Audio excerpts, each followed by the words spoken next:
Unis. Also from SMK Seri Intan, Universitas Negeri Jakarta, University of Tsukaba, Japan, as well as the Maldives National University.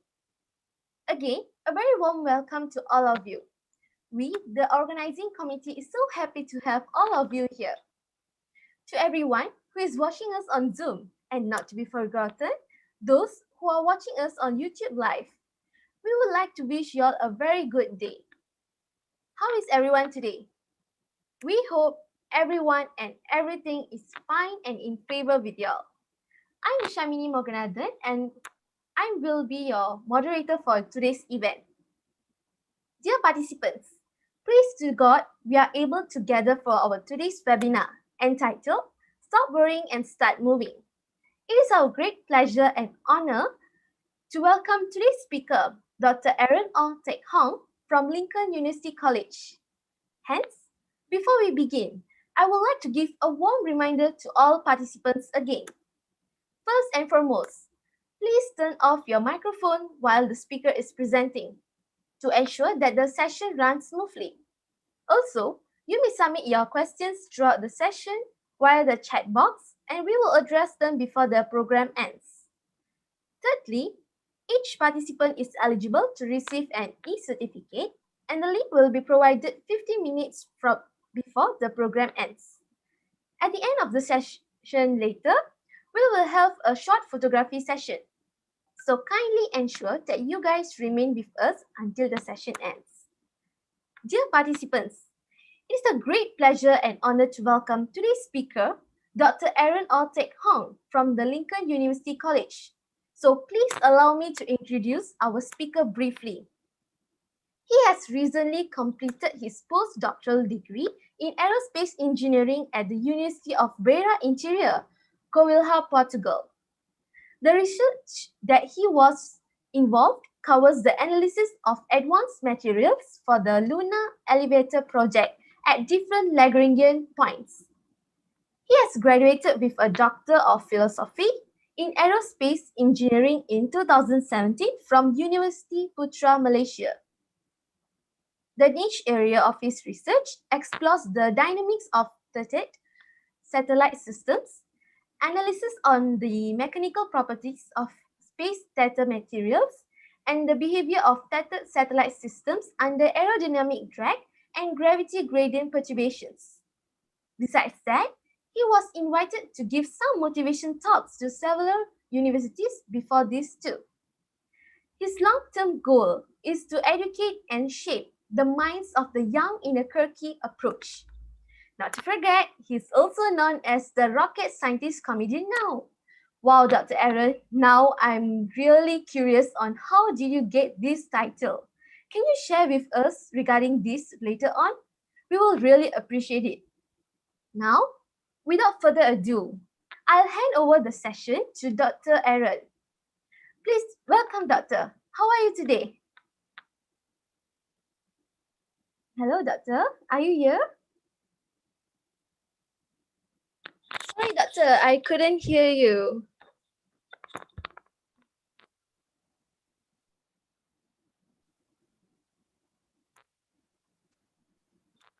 Let's see. How about now? Yeah, okay. Yeah, I can hear you, Doctor. So how are you today, Doctor? Okay.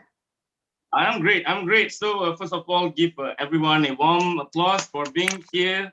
Thank you, Shamini, for the very not very short introduction. Basically, the entire thing you've gone through, you did your homework, you deserve an A+. Okay, Shamini. Thank and you, I would like Doctor. to welcome everyone here who's actually watching right now from other universities as well.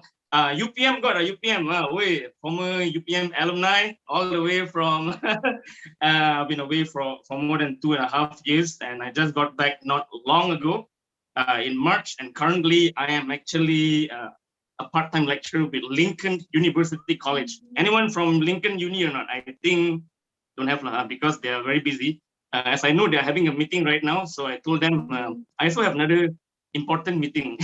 Not to say that it's not important. And first of all, okay, I want to break it down right away. Even though that it's being said that this is going to be a motivational talk, right? But it's not just motivational talk per se, all right? If you feel motivated and inspired from this talk, maybe for you it's a motivational talk, okay? And for if you are inspired, this may be an inspirational talk. And if you have something to think about it after this, from this session, it can be a philosophical talk, or it can be, if you're laughing throughout the session, which I can't hear, but I can feel you, then it's a comedy talk, a sit-down comedy show, right? But if you're not laughing at all, that means it's an educational talk because you are paying full attention, right? Okay, so it can be anything how you perceive. It doesn't need necessary to be just one objective in life. That's how I see it as an individual person, right? Going through all this. I believe most of you are postgraduates. Some of you who aren't postgraduates. It's okay. This is for everyone, not just for UTHM, University Tun Hussein On. Yeah, all right, UTHM. Tun Hussein On, former third prime minister, Bapa Perpaduan, father of unity. So we unite everyone together, every topic together, and we see where this will bring us after that from here. Even though people like to say that, hey man, this is Dr. Aaron. Oh, he has a PhD in aerospace engineering. Wow, this guy very smart one, But I always tell people, no, I'm not that smart. I'm actually more of an idiot. Understand? Because you look at my name, Aaron Au. Okay, you see my name AARON AW. You see that? Even my name got more A's than my SPM result. I'm just telling that I'm not a straight A student right from the get-go. No, PMR I have maybe like 2 A's, and then the SPM I got like 2.5 A's. I don't know where the other half went. STPM I did okay. I didn't fail. I have a 3B and 1 C plus. C plus for chemistry because chemistry is not my thing. I make it through the process, and soon here is where I am. Here's where I am, okay? We always like to actually associate things, what we do from how we accomplish, right? And I have to warn all of you also, this presentation will be unlike none other, okay? It's gonna be a little bit loud. I'm sorry because my voice is like that, so maybe you can tune in the audio a bit softer. It's a bit too loud. It's gonna be crazy. It's gonna be whacked. It's gonna be interactive, on and off and on, whichever. I will actually do some questioning, but of course, definitely I will answer it myself because we will have the question and answer session right after that, after all these things that we have gone through right now.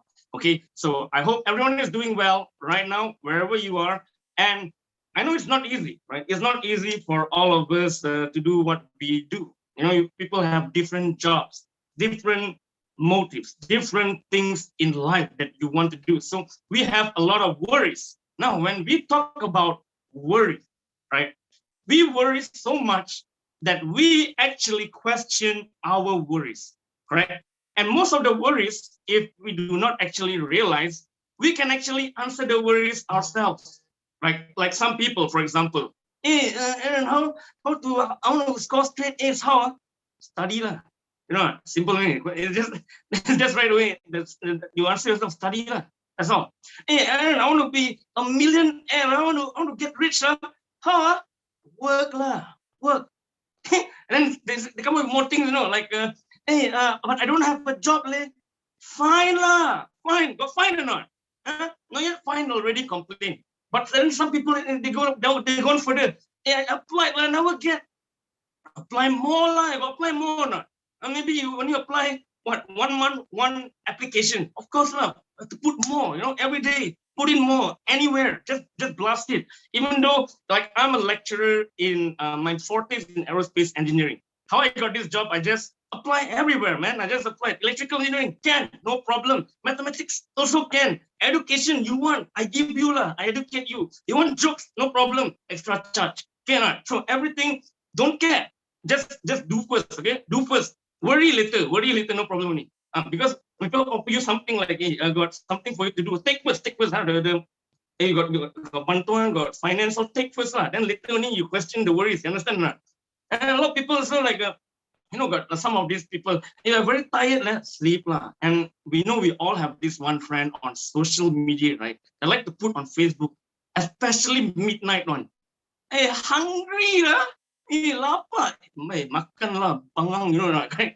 Eat or not, understand? So I apologize if some of my words may be a little bit offensive, but it's not that crude. Like just use, and you understand what I'm trying to say, so that this interaction, this presentation will be more informal, more relaxed. It's not something like you're here to actually study on a certain subject. No, that's not what I'm trying to teach you or lecture you or tell you to do about. It's about, most of the times it's about on our self-reflection. You understand? So the moments that we are worrying about is we worry so much about the things that actually we have a solution to the problems that we have. And in fact, our problems are not actually that big. All right, if you were to compare our problems with someone else. But the thing is, I realize we as human beings, we do not like to answer our own problems. We need someone. We need to find someone to actually tell us what to do, where to go. By right, the question is just right there. If you only take the right time to look at yourself, to chill, to give some time out, to take a break, and there is your answer. It's just simple right away. It's not that complicated. It's not rocket science, unless you are in my field, which is really rocket science, which is awesome. That's why I went into rocket science, right? So this can stem from our upbringing. From the day we were born, our parents give us almost everything that we don't even ask for. And then even if we ask for it, we'll get it, right? Most of us, Malaysia, anak manjil, very pampered in a way. And after that, it goes to school. Teachers, usually, the intention is for you to pass the test. So they'll give you the solutions. They'll teach you how to pass a test, all right? Which is, there is nothing wrong with what they do. Just that the intention is a little bit different and can be improved. So we are so used to this culture of spoon feeding, everything give to the point that when it accumulates and we have our own small problem, we can't even see the solution until we have to go to other people and ask how to do this and how to do that. For example, in the doctorate support group, right? Most of you are in there. Can you see the amount of questions? Now, I'm not belittling anyone. I'm just saying that most of the questions, they already have the answers, but instead they're just asked like, how do I start my research? How do I write my proposal? The answer is simple, Google. Google in your best friend. You don't just type there, but Yahoo also can. I'm more of a Yahoo fan. My email also Yahoo and all that. So this is the thing, that before we can always go out and try to get other people to solve our problem, because you have to understand other people have their own problems of their own as well. And then you are part of it. But I'm not saying I'm not guilty of that. I did most of the same thing when I started my research back in 2011, right? I realized solely because I jumped from a different field. I was in the remote sensing and geography information system in the civil engineering. And then I hopped into aerospace, which is related, just that there's a different foundation. So there are a lot of things like I have to start learning again, going to classes to get the basic information on celestial, on mechanics, orbital mechanics. Those you have to learn. You have no choice. But after that, I began to, disturb most of my friends and supervisors a lot on trivial questions like, hey, this program not working, how? Can or not? To which my supervisor, this is the thing. My supervisor is a no-nonsense supervisor. I still call him my boss, even though he's technically not my supervisor anymore, but we are still in touch. That's what we all should do, especially in any line of work, all right? Do not burn bridges, keep in touch, because you never know when you need their help, especially when in this academic life, when you apply for a position as an academic position, senior lecturer position, some units require your former supervisor to write you a recommendation letter. So please do not burn bridges with your supervisor. I talked about this previously in the other talk back with UPM about toxic bosses. So I did say that if it's toxic, you got to change bosses, business semester, and so on. So I won't go into that detail, but I'm just telling you, like, if you were to go somewhere else, don't just discard the bridge. You gotta actually keep in touch. You have no idea when you need their help the most, especially when applying for a job. Like University Tun Hussein On, I submitted my job application, but they invited me as a speaker. So the reason why I'm wearing very nice because this may be a mock interview, which is being watched by everyone around. Okay, so that is what we actually think. The main important thing is because the reason why we want to have a solution to our problems, to our worries, is because we want answers right away, right? Instantaneously. We are brought up in such a way that you have to answer right away to be efficient. Don't waste time. Am I right? In school, maybe at home, maybe at work. Do this fast, fast, fast.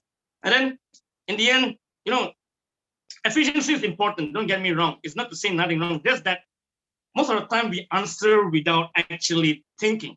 All right. We need to take our time to actually think properly before we answer. All right. For example, I'm going to give you a quiz right now, a very fast pop quiz that probably you can answer right away. And I always like to do this quiz. Okay. This is called the Megimi and the Ball quiz. All right. For example, if you go to Lotus, which is the former known as Tesco. Tesco changed name to Lotus Flowers. Suddenly it blooms, right? So when you see there's two objects is on sales right now, Megimi and this ball. Both of these object is 1 ringgit and 10 cents. But this Megimi costs 1 ringgit extra than this ball. How much does this ball cost? I'm giving you 5 seconds. 5, 4, 3, 2, 1. Most of us, I think majority of us, if not all of us, will say this ball will cost 10 cents. And it is wrong, all right? You see, I said both of these objects are 1 ringgit and 10 cents.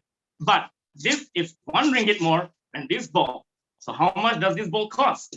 So right now I'm going to do a simple, I'm going to fact check our concept, right? I'm going to do a demo for you, all right? I said the Megimi, this is the Megimi, and this is 1 ringgit and 10 cents. This is 1.1. And this ball right here, both of these are 1 ringgit 10 cents. And I'm saying the Megimi is 1 ringgit more than this ball. So you see, if we say the ball is 10 cents, which is 0.1, and the Megimi is $1, 1 ringgit extra, it will be 0.1 plus 1.1, right? 1 ringgit 10 cents. And when you add it up, this will be 1 ringgit 20 cents. So you see the math checked out. So the right answer is the ball is actually 5 cents, 0.05. And the Megimi, which is 1 ringgit extra, is 1 ringgit 5 cents. You add both of them, it's 1 ringgit 10 cents, which is a very simple additional math, Tadika standard or kindergarten level, but somehow we, as a PhD even, could get it wrong. You know why? The main reason is because we answer right away. The moment when we see a simple question like that, because we are trained like that since school, right? So if you only take the time to analyze the data, to analyze your worry, you begin to see it begins whether it makes sense or not. Because in your brain, there's not you, there's two of you. Based on psychology research done, in your head, there's two versions of you, all right? There's the female version and the male version. Okay, because gender equality. So I make it 2 characters. It can be anything you want. It can be Abu, Ali, Achong, but I like a Mailing and Bob, right? So there's Mailing and Bob. Mailing is the one that goes crazy, she multitasks everything. She's very busy and so on. While Bob is that guy that is very relaxed, very chill. Just lepak lah, bro, lepak, chill. Why so rushed? Take your time. And that Bob is your conscience in your head that actually speaks to you and tell you to pay attention. While Mei Ling is the one that is actually alert all the time. But you can't blame Mei Ling because all your receptors, your senses are being done in one time. So there's a lot of things to do. So when you see simple questions like that, Mei Ling automatically will say, hey, since it's 1 ringgit more than the ball, so the ball is 10 cents. and Bob will just agree with Mei Ling. Oh, yalah, correct, betul lah. That's what she said. So it tends to agree with, even though you realize there may be something wrong, like a text. You will, Mei Ling will actually spot the text before you can even read it. All right. So what I'm trying to say is that if we only take time to give us ourselves some time instead of giving other people their time. First of all, you got to give yourself some time to find yourself. That is what I'm trying to say. We have the ability to think, but we try not to actually use it to our full potential. We may just use one side of it. All right. And that's a story that I recall. Okay, based on last time. Remember in school where the teacher taught us the timetable, like what? Satu kali satu, satu. Satu kali dua, dua. 2 times 1 is 1, 3 times 2. Remember that? So I remember I was not very well. I went to class and I was sneezing. That time no COVID yet, right? So can go to class even though you have a cold. Teacher was telling me, "Hey Aaron, are you sick? If you are sick, please go and see the doctor." I said, "Teacher, no problem. I still want to go to class." And because there's an award for 100% attendance, right? Last time in school, you can get award for going to school all the day. So I was there and teacher was teaching 1 times 2, 2, 2 times 2, 4, 3 times 2, 6. And all of us are like robot repeating it over and over again. And then after she began to question one by one. "Ali, what is 1 times 2? Ali said, "2, teacher." And then Mutu, "What is 2 times 2? 4. Aaron, what is 3 times 2? And I told the teacher, "Teacher, you just said 3 times 2 is 6. Why do you ask again? Are you sick, teacher? If you are sick, please go and see the doctor." And I was sent to the discipline room. Okay, so that is, yeah, it happened, right, by the way. That is why the reason why I do both comedy and also education. So we always need to take a time back when we feel that there is a rush, okay? And that's the reason why I don't wear a watch, because I got no time.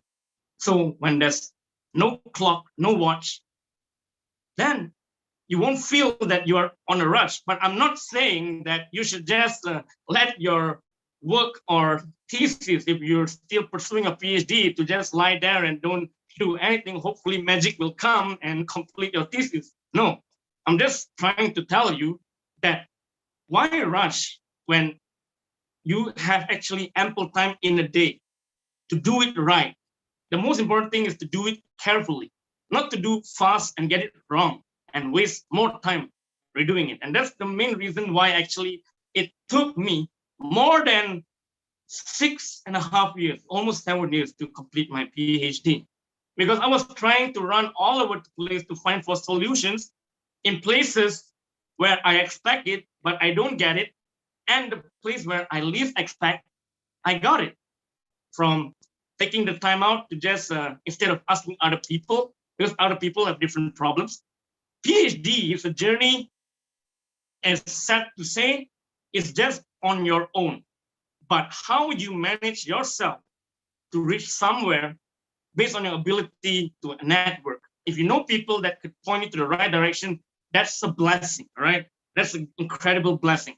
But I only have that blessing when almost the 4th or 5th year, because during that time, there's no intake. Not many people want to join the aerospace industry because it sounds cool, but complicated, or maybe it's not cool at all. All right, talking about cool, realize that when we were back in high school, all right, we're back in high school, we are so like motivated, you can say so motivated to go into science stream. And because we think science stream is the place where smart people are, right? And arts, not so smart, don't go there, no future, right? So this actually is a very wrong concept, because you see, both arts and science complement each other. There won't be any art without science, and there won't be any science without art. Just like motivation. And people say, "I'm motivated all the time." I don't believe that. And to be honest, I want to tell you, I don't even believe in any motivational talk, all right? Because I don't feel motivated, because simply most motivational talks are people talking about their achievements And they shock sendiri lah, like, hey man, last time hard life, no BMW 1, 2, 3 series. While other people listening to them like, damn, this guy action, action.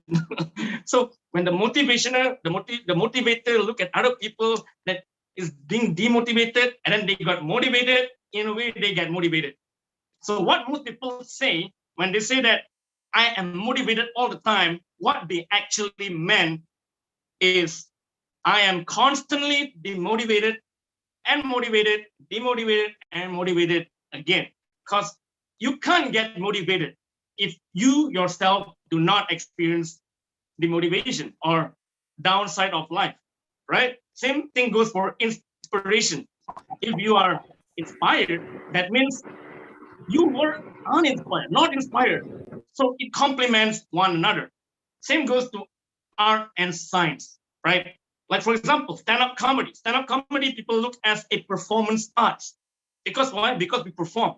And art is defined as originality. That is what art means. So most of the stand-up comedians will perform their own crafted jokes. Started with not funny and being funny, and you can't find their jokes elsewhere unless they get so popular and it's being shared online. That is an art. And then here comes the judgment. Why you laugh? Is the comedian funny? And all these other questions pertaining to science. Why you laugh? Because your synapses in your brain suddenly it defies the logic that you did not expect a twist in words, and you go, that's genius. So that is science, right? So each and all of these complement one another. Even you publish your own scientific work. Your work is novel, it's original, it's being published and shared. It's a work of art. So there's art, there's science, there's art. Okay, there's funny, there's not funny. And the reason why we always hear this motivational quote, right? Oh, the reason the stars shine is because of darkness. Ooh, if only they learn more about astronomy, they will know why. Not just darkness per se, right? But I won't go into that. That is more into astronomy. I'm more into aerospace.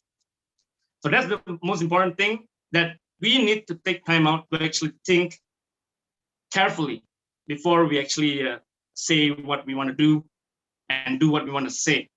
Because most of the things you see online, like some people, wow, this fella can juggle the cubic groups, and one small kid in China can juggle the cubic group and change the cubic group at the same time. This looks like superhuman ability, right? Even play piano, play guitar. Yeah, I love to play guitar. Sometimes the guitar is not here because the string putus break already, right? So these are all actually based on your personal experience. Remember Bob? Bob is that guy that actually went through tedious training, training nonstop before you can plug. Ding, ding, ding. That's Bob.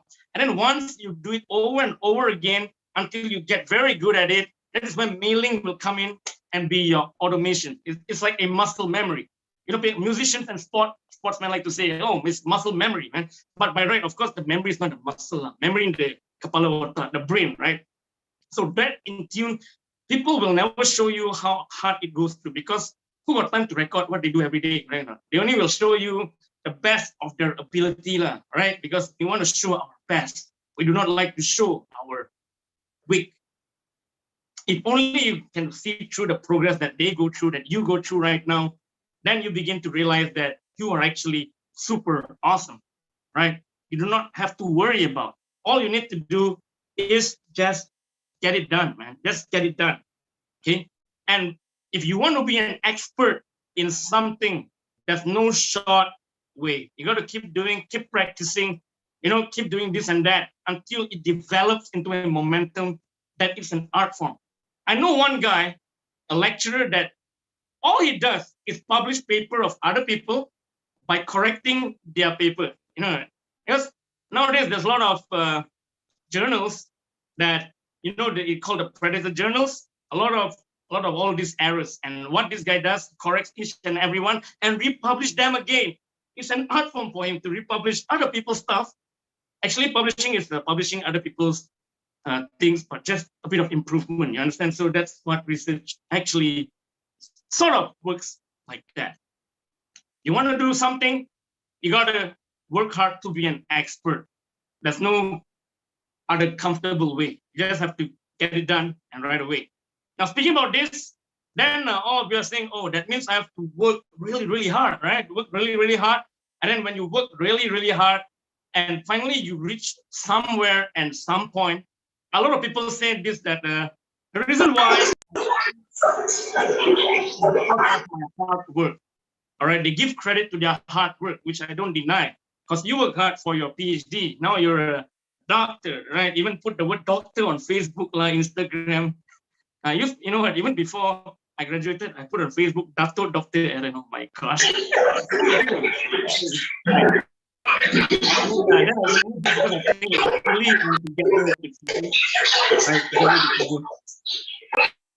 So I removed that, and I just prefer people finding it out instead of just putting it up there like, hey man, I'm this and that. So that's what we call hard work. But something we usually don't realize, right? We work very hard all our lives. Even back when very small, no, my mom said, hey, Aaron have to study very hard, study very hard. Then when I go to school, teacher will say, hey, Aaron, study very hard. Make sure you study very hard, okay? After that, when I work, my boss said, Aaron, work very hard, work very hard. In the end, my life also very, very hard, right? Hard work, no doubt, it is important, but most of us, without realizing, even I, without realizing, that we usually do not credit what we call as luck.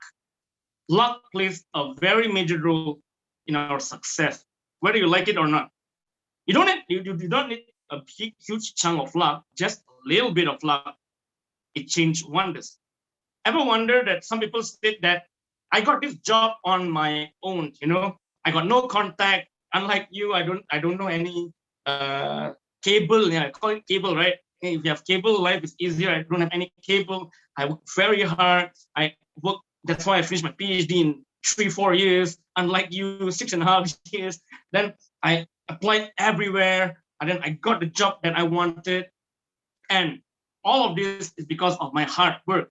I do not deny that is what you did, and you should give your pat at the back for working very hard, and there's some fruits. But have you ever wondered that you actually met the timing of that advertisement, the job that they want? You bump into it at that right moment. You apply for it, and not many people apply for it back then. And if you just a little late, few seconds later to apply that job, probably you won't even get that job. You probably won't even end up where you are right now, if it's not because of this circumstance.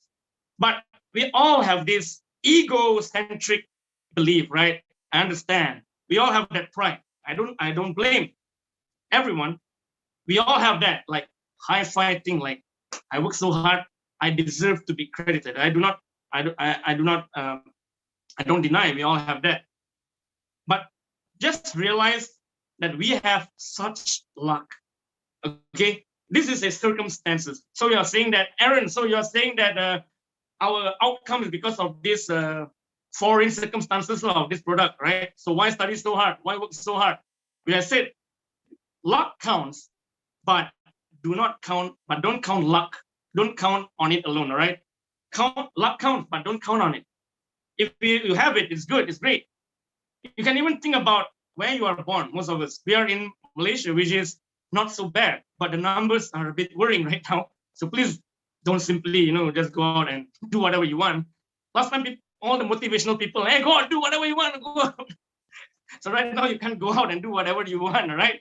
So you got to know how to manage yourself. And Malaysia is not doing, it's quite bad. We were once the top in the world of flattening the curve. Now we buncit, get fat again because of the, it happens, right? Sometimes you're slim, sometimes you become unslim again, and you become slim back. But can you imagine if you weren't born here, but instead in Burundi? Burundi is the region in Africa with the lowest gross domestic income per capita. If you were there, if you work very hard all your life, you're only going to be most a farmer, all right?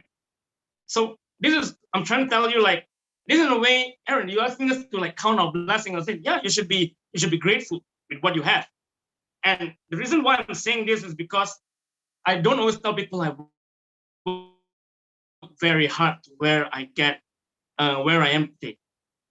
Do I work hard? No doubt I work hard, of course, right? 6.5 years, almost 7 years. I work hard, but I work hard at the wrong place. It takes time to finally realize, oh, I have to change my direction. But I have a lot of luck. I'm very lucky to actually have a very understanding supervisor. And the reason why I'm saying that is because he not only just accepted me as one of his students, I am probably the most, in fact, I am the most difficult student he has ever mentored, right?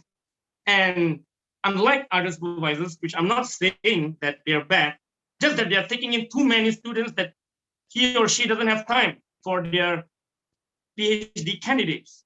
While mine only accepted me and a few others, so there are 4 of us at one shot, and he ensures that at least 3 of us will graduate before he takes in another more.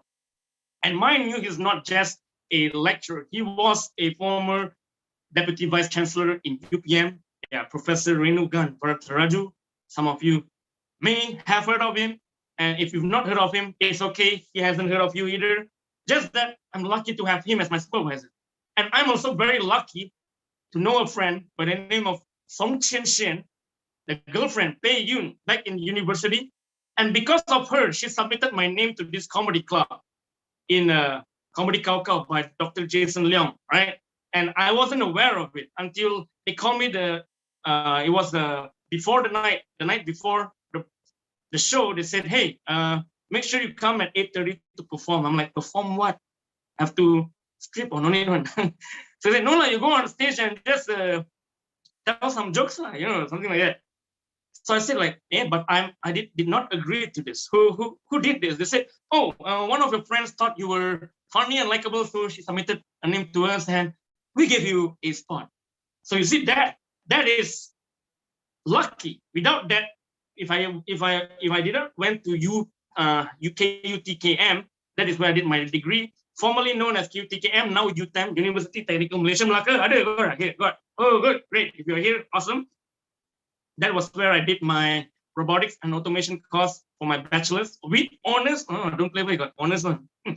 So that was back in 2005 in Malacca, right?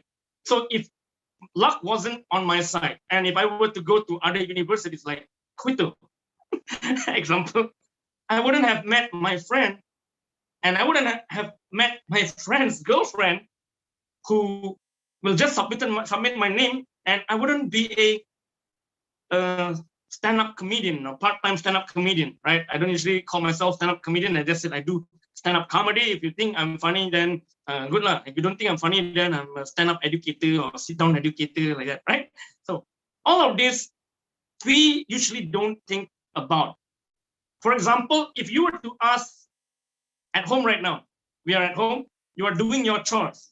And if I were to ask your husband or your wife, who did more jobs? Your husband will say, oh yeah, I did everything, I screwed the light bulb, I fixed the kitchen microwave oven, I fixed the chair, I fixed the sofa so need fixing one. Then the wife, hey, I did more job, okay, who cooked for you, who cooked for you, who give you energy to fix the light bulb, who fold your clothes, who iron your pants, your underpants, all that. So each of them will give, like, I did 100%.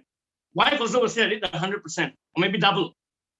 In the end, both of that will have a capacity of more than 100%, right? And if we ask who give the most trouble, so the husband will blame the wife. Oh, my wife, you don't know. My wife, for no reason, this thing, throw this, make this, all that mess. And the wife will say, well, you don't know my husband. I don't know why I married the fella, right? Always fix the bulb and the bulb. Don't know, want to call electrician, but fella now give me something. There is something to blame, and it's also of equal weight. And the reason why they do this, there's a reason. It's because most of us usually overestimate our capability. All right, we usually pay more attention towards what we do compared to what other people do. All right, what other people does, we do not take into account because we are so focused on what we do. We remember vividly, clearly of what we do. Like you remember, you wake up, you brush your teeth, you went take a bath, and then you fix this, you fix that, you clean the house, you clean all that. You remember properly. But have you ever thought of the other people that also contribute? right? Like the gotong royong lah, right? Gotong royong back in school where everyone gathered to clean the house. That is actually child labor. Teacher making use of all underage kids to clean the mess. How dare they? So it's usually like that. We are focused so much on our work that we overestimate our capabilities. Probably what we do is just 30% of the housework, while our peers or our spouse did more, maybe 40%. And our kids have a role to play as well, right? So they went on and work and they provide for the family. When you add all of them up, it'll be 100%. Everyone has their role. But when it comes to individual, we think we did everything 100%. Yeah, that's what we think. We think all the time that we overestimate our capability and we did not actually thought of the outside circumstances. Our wife, our husband, our children, our kids, our dogs, our aquarium, those are our good luck charm, right? They're the one. And usually, if you put someone, there's an experiment done, research done where they place people in rooms. There are 3 rooms, and they place 3 people in a room, and one of the person is being appointed as a leader, right? For no reason, this guy's a leader. Okay, we want to zoom, tampong. Okay, he's the leader of room A, room B, room C. And each of these rooms were given 4 cheap small cookies, all right? Cookies as a reward. For no reason, I get reward. Very familiar, right? So ordered 4 cookies, but there are only 3 individuals in a room. So each of them had a cookie, and who will get the last cookie is the guy that was appointed as a leader for no reason, right? Because he feel that he or she felt that they are entitled to that just because by chance they are a leader. They're lucky. So, hey, I leader, I should get more. No. So this is normal. This mindset is normal, especially if you fly business class. Back in the days, can fly, right? Business class, economic class, and no class. Those outside one, I'm like, can't afford to fly. No class. So those people in business class usually they felt much more entitled because I paid for this seat, and therefore I should actually deserve a much more service compared to those people in the economic class who are less hardworking than me compared to me. I'm hardworking. That's why I'm here today with my bow tie.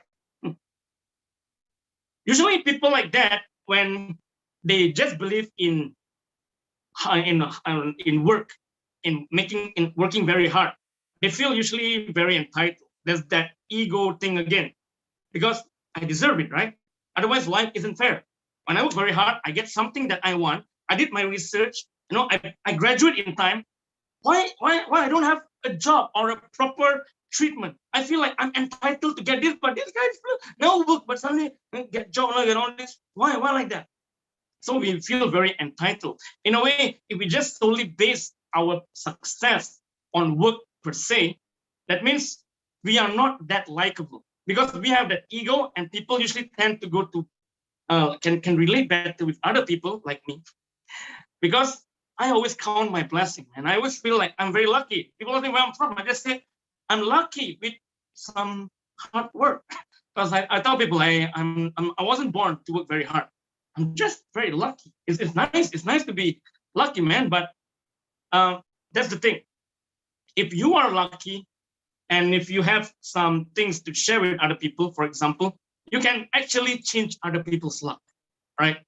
Luck plays a major role when competition is tight, when there's a one opening job position, and when there's thousands of applicants. A small luck will definitely help you get through it. Hard work is, of course, important, but with that luck also, it will help make your life easier. All right. For example, back in 2017, to be an astronaut in the US, there are about like 18,000 plus applications. Out of 18,000 plus, only 11 were selected to be an astronaut. And someone did a research by actually doing a 95-5 weighted ratio, the statistical confidence thing, 95% and so on. So what it does is that he gauged a sort of a 100% level for work, effort, performance, and other things that this participant do. And he also gauged a luck performance or a luck-o-meter. Okay, and he just put a random digit like 3%, 4%, 5%, and he ran the simulation over 1,000 applicants and repeated it 1,000 times over again, and just to realize the top 11 that came out from that experiment shows that all of them made it with a high percentage of luck of more than 90%. All right, you can do this experiment if you want on anything, and it will show that with a bit of luck, it will change everything. While if you don't insert luck into your life and remove luck from the simulation, out of the 11 astronauts, probably only 2 could make it with pure hard work alone. So it's not to say hard work alone is impossible, but with luck, it will further increase your chances. So people will tell me, so Aaron, what you are trying to say is that I need to be lucky lah. How to be lucky? I don't work very hard, is it? Well, the answer to that is paradoxical. All right. First of all, you need to realize that you are the sole captain of your ship, right? Yeah, this body is your ship, right? And you navigate it. You decide. You dictate how you could change your fate. All right. Because life is not preordained, not like fixed. No, there's no certain guide where you're gonna go. It's all up to you. You're gonna realize that you are in control of your life. How fast you finish your PhD, when you're going to graduate, what you want to do after that, it's all up to you. And people can just give you ideas, but you do not need to seek their advice. Just take some time to think about it. That's the first one. All right, you got to be really hardworking to be an expert, which I said, but also at the same time, do not forget luck. And when I say do not forget luck, do not forget the gratitude, the luck, the gratitude of your former supervisor who have perhaps help you in some sort of way you did not realize, right? Maybe he has spoken to someone else, give you some recommendation, and you know if they give you some recommendation, you will hear, news will get around. You cannot skip. A professor will just say, hey, yeah, I heard a lot about you from your boss. My boss say good things. And people who feel that they are actually lucky tend to be more grateful, all right? They will, when there's nothing to think about, like this lockdown, we will always like to think about, wow, I made it this far because of this person. I did my first joke in 2012 because of this guy back in UTHM, back there.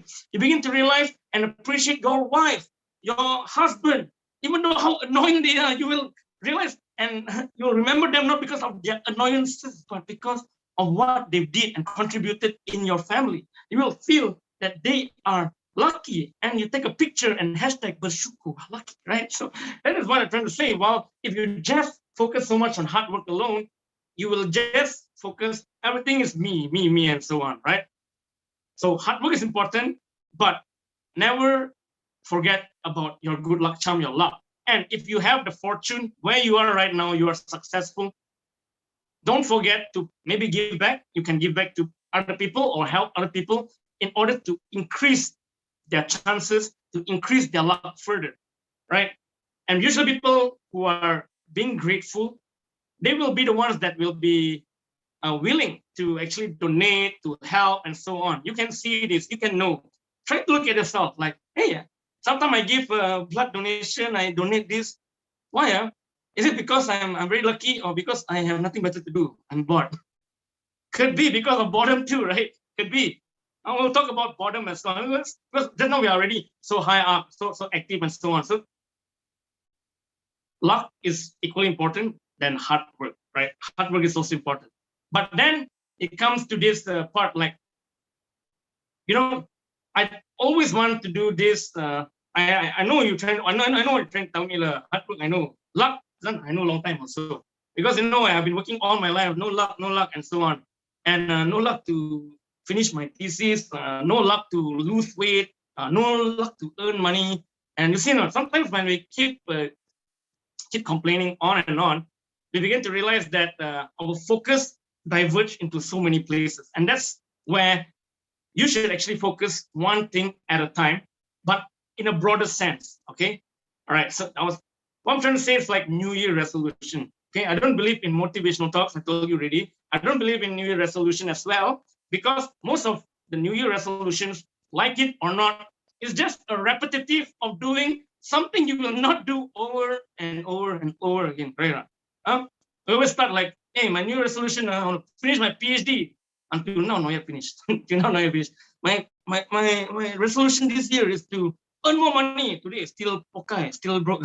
My new resolution, I want to find a good wife, but my wife, my wife already complained for her. Correct? So the reason is because when it comes to setting a goal or a target, we usually focus so much on the target. You understand? Like we focus so much on the target. Okay, let me just draw one more thing. Okay, I'm going to show you. This is everybody's performance right here for New Year's resolution. Okay, this is a simple drop like that. This is you, and this is your time T, right? So basically, this is our effort like that. It's like this. Okay, just like go up and then punch it already. Okay, see? It's just like up and then goes down. So this is you and this is time. So over time, at first you go to the gym, you sign up for the gym, you waste a lot of money on some things that you can do for free. And then after you go to, sorry, not to say that gym is not good, all right? So just that if you're tight of budget, so there's other way around.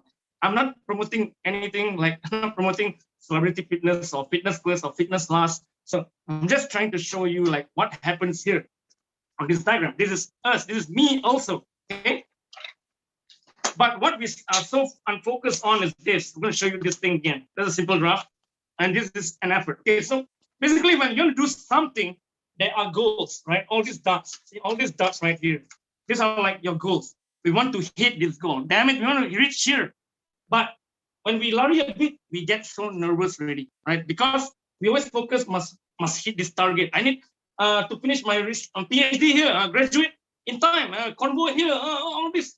But you never reach, because what is more important is not the data points. It's your trending line like that. Okay. See, this is just a line. This is you. And you are trending, right? You're trending. You do not need to hit all those targets, all those points. You just need to be as close as them as possible. Okay. What I'm trying to say is like that. Oh my gosh, I'm sweating. You know why? Because I'm hyped up. This is my style. Okay. So most important, give yourself a focus is important, but why not broaden up? Because we as people that does PhD, you know, our area is so niche, like aerospace engineering. I'm into tethered satellite. It's a very niche area where publications, even if we have an impact factor of 1, is considered super high already. Because it's a very super niche work. And we are all people who are focused in our area. So when we are all focusing, we realize we forget about the big picture, right? The big picture is equally important. So instead of giving yourself a goal, why not give yourself a theme, a thema, you know, give yourself a theme. Instead of a New Year resolution, why not a New Year theme? For example, like, you know, people like say, I want to read a book a day. Impossible, how to read a book a day? Can book so thick. I want to read this, that. I want to lose this amount of kilogram in a year. I want to be all this. So this thing all is being pinpointed. But why not give it broad? Instead of I want to lose weight, just the theme health. Be healthy, right? Instead of reading just a book, your theme should be reading. You know, the theme like rainbow. That's all. For example, like reading. Okay, maybe you don't like books. You try to read books because, you know, some of your friends said, or your supervisor, hey, read more books. But you read book, you're boring, it's so dull. Maybe books is not your thing. Maybe journal articles your thing, right? You're doing research, read articles. Huh. But then if article, hey, not my thing also, boring. Maybe reading is not your thing. Have you ever tried maybe audiobooks? Huh? Instead of reading, you are listening, right? You're listening with not just, you're actually reading, but with your ears, not with your eyes. Okay, so we have different functions, but it can work differently. Huh? Okay, you can read with your eyes, you can read with your ears too. But you know, eat with your eyes a bit weird, so like, that's a bit awkward, right? So if you're still listening to audiobooks, you are reading, you are still on the theme, all right? And within a year, you have learned a lot of things because you do that. And for example, like research example, instead of saying, I want to finish my PhD, why not the team goes research, all right? So it's a year of research. Do it, do that research that you want to do. Research can be methodology, okay? You haven't done your literature review, look into that. Research in literature review, references, the most annoying thing. Research about where the reference came from, results, can research on that either, instead of just finish PhD, which is a big thing. And it was like every PhD candidate, right? That's their wish, and I want to get a PhD. But then you have to realize PhD is is just one focus, right? But in PhD, there's a lot of things that you need to do. You need to have research days, methodology, results, conclusion, and all that. So you can pinpoint each of it at a time, one at a time, and tackle it. Or if it's so hard, the thing is called get it done. Get it done means like anything can get it done. Hey, wake up ready, clean the house. Now do it, get it done. All right, get it done. Okay, my literature review I finished. Get it done. Get it done. Get it done. No matter what, get it done. I have to actually do this and that. Whatever you do, jogging, this, get it done, right? Don't give excuses. If the only excuses you can give yourself is just give yourself to win, right? Give yourself that excuse to win if you want to give excuses, right? So the thing is, get it done, get it done. So when your team is broader, you begin to walk around with yourself, and probably there's someone that, I don't know, along the way that you meet that could actually help you out and so on. So give yourself that time to actually enjoy your pursuing target, all right? Don't just focus one thing, which is something I did last time, like just want to get it done, but don't know what to get it done also. So should be like research and so on. So give yourself time. Give yourself time to think. Do not rush. Do not rush. Have a plan, of course. Plan is important, but of course, relax and talk more with your Bob brain there, okay? Mailing will come after that, but Bob is equally important. You got to take time to relax and chill. That's how I enjoy my PhD, even though it's 6.5 years, but I enjoy every moment of it, right? Every moment. I didn't slot. Slot is like, some people can finish early, but slot, like how fast you finish your PhD? 3 years. But wait, 3 years, tired. Every day I have to go to the lab. Every day sleep in the lab. I get married to my PhD. Otherwise, I could have find someone. See, this is the thing. How you live your life is different. The way my principle may not apply to you, because each of us are unique. Each of us are unique. You and I different. I can learn from you. You can learn from me. All right. So there's a thing like I'm no better than you. You are no better than me, but maybe I'm better than you in some ways. So that's how you can see we are all actually different, right? All actually different. And then come back to the talk about, if you think this is motivational talk, if this motivated you, so it's a motivational talk, but I said it's not so much on motivating. It's also equally important that all this motivation and demotivation, we always like to find outside sources, right? Like, hey, I want to motivate myself. So what I do, I go and watch a lot of motivational talk. Oh, you need other things to give you some spark in life. You understand? Like people are reading self-help book. You understand? Self-help. Even that one contradicting. Self-help. Hello. If you can help yourself, you don't need help. You understand? So it's not about self-help. It's other people's help that helps you go through it. So this thing all we usually like to rely on. Like I said just now in the beginning, we like answers coming from other sources instead of us answering it. Motivation and self-motivation comes from you right away. When you wake up and then you feel, people always like say, yeah, today I'm not motivated. Hello, you just woke up, okay? You just woke up. Give yourself time to warm up, okay? Warm up. And then usually, rarely people will say, I'm not motivated after drinking coffee, because you still, in a zombie mood, right? You just woke up, probably didn't get enough sleep because you work very hard at night, I believe. And then you just need some time. And then after a while, if you go for a run, a jog, you do some activity, your body is moving, then got blood pumping ready, you feel a bit warm up, then you'll feel a bit of spark. Now that's not motivation yet, okay? That is the pumping of your engine. You feel pumped. Yeah, I could pump. Pump is like, yeah, you feel that you're going to turn into Super Saiyan right away. So that is not motivation. That is a pump, which is a normal condition. When you wake up from something, no one wake up straight away. Oh my God, right? No one wake up like that, unless it's a special party that someone planned for you. Okay, but no one wake up jolly like that. Okay, you have to give yourself time to warm up first. And then most of this motivation and self-motivation is from yourself.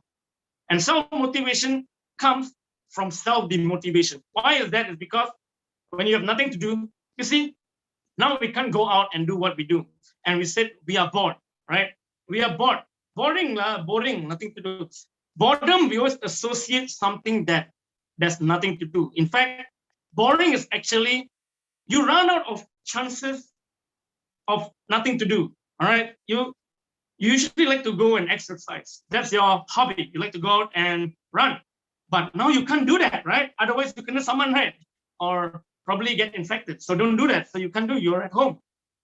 Some of you like to go and socialize. Some of you like to go and drink at coffee places, meet friends, and all of that. But none of these outdoor activities are allowed. So when you can't do anything, you feel helpless.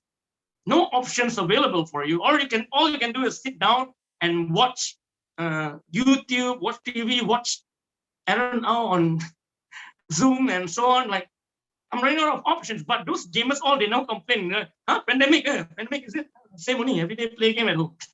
So for them, it's not boring, but for other people, it is because you run out of options that you love doing and it's not there anymore.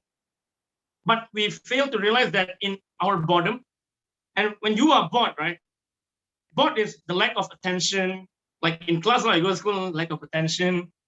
You feel lethargic, you're exhausted, and your mind is still functioning. No matter what, if your hand's not functioning, your leg's not functioning, your body is just sitting down, your mind begins to wander. And your mind begins to wander and think all sorts of probably nonsense for most of the time. And then you begin to compare yourself with other people, especially on social media, right? Oh, I post this so funny, only got like 10 likes. This fella just post like sexy like that, you 100 likes back and not fair, and complain. And then you get demotivated, right?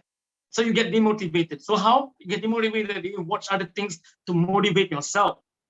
But by right, if you take time to reflect and like why am I so angry with this person? Right? This is a person I don't even know. Why am I angry with Aaron? Why this guy? This guy talk a lot. Annoying you. But why? You take time to like. Am I getting like moody because I overthink? And thinking is good, but maybe I overthink. No, you got to self-reflect. That's the most important thing, like self-reflect. And nothing is much more awesome when you are bored. Not only you feel tired, but it's a double-edged thing, all right? When you are bored, it will lead to no productivity because you don't do anything, right? This is like the worst case, right? Blackout, nothing to do. Can't even go online because no Wi-Fi. Main important thing, Wi-Fi. No Wi-Fi, can't do anything really. So you're bored, don't know what to do, but just be with yourself and your thoughts. And it shows that when you are reflecting during your boredom, you realize, when all of us maybe can agree to this, especially in office and doing our work, we'll come to a point where we get so tired and it's enough that we begin to look up at the ceiling and wonder, wow, that ceiling, beautiful way, beautiful. That I never realized the ceiling is white color right now. So this shows when you are bored, you begin to actually self-reflect, not only on yourself, but you begin to make plans and think more, because when there's no other stimuli in your head, you're not doing anything but just with yourself, you have, they say, got no productivity because you never like output something, but on the inside of you, you are doing a lot of self-reflection, right? We need to reflect like, why during my bored time, what can I do to improve my life? Maybe if I do this, I could do it right. I could do it wrong. You begin to contemplate what you do. And then trust me, after your period of boredom, because you can't get bored all the time, just like you can't get motivated all the time. All right, because we're humans. That's why in a lecture or whatever, when I teach my students, right, class is 2 hours. I will start I will end it in 1.5 hours. And during the training session, I will not be just the only one talking. I will allow my students to talk as well. So there's an interaction so that he won't get bored and also just being spoon-fed, right? So when there's something going on right here, you can see that it's much more entertaining, because what I do is I encourage all my students to actually answer wrongly. And I tell them right away, whatever the answer, just tell me, man. Just tell me. You do not need to be afraid. If the answer is Batman, just say Batman. 1+1 is what? Batman. Say Batman, no problem. Because I'm teaching programming and all that. I said, what's the output? You don't know, just bantai whack. Say something. Wrong also wrong with confidence, right? Wrong with confidence. Because all this while, what I'm saying is that all my life, I learned a lot of interesting subjects like artificial intelligence. I learned about fuzzy logic control, interesting subjects, but because it's not being taught properly, I just know how to score. I got an A in AI, artificial intelligence, but I don't even know why I got A for. Because I realized that most of the teachers or lecturers out there, I don't blame them, but their method of teaching is just teaching to test. Right? Unlike me, I put on my resume, I teach to teach. Right? I teach to teach. That's why you're here to learn. And when you get it wrong, you learn something. You learn something about misconception. And the reason why when students give the wrong answers so that they know they are wrong. Right? If you just show them and feed them the right answers, first of all, they think they pandai. They think they know everything. All right. And they're like, hey, I learned this before. Simple math, statistics. I learned last time in O level, all that I know. But they think they know until they got it wrong. Then now they know, you see? So in order to help teaching, you have to give that kind of misconception. Do not spoon feed them all the time with the answers. You can teach them the basics, of course, to get some understanding. But after that, let them answer it themselves. And if it's wrong, it's never mind. Because in school, in university, in classes, lecturers will, first of all, like you, to don't waste their time, answer immediately. And then you answer immediately, you're wrong. And then you're wrong, you feel ashamed, like, oh, in front of everyone, I got it wrong. Your pride like drop and all that. But that's all wrong, all wrong. We should be encouraged to embrace our own mistakes. And even if it's wrong, it's okay. People are laughing. Oh, you're like, hey, actually, I'm quite funny, yeah. Can be comedian next time. So people need that laughter on your expense. It's okay, lah. It's okay, all right? But they laugh, never mind. You learn something from the laughter so that you will not actually repeat that mistake again. You learn and improve yourself.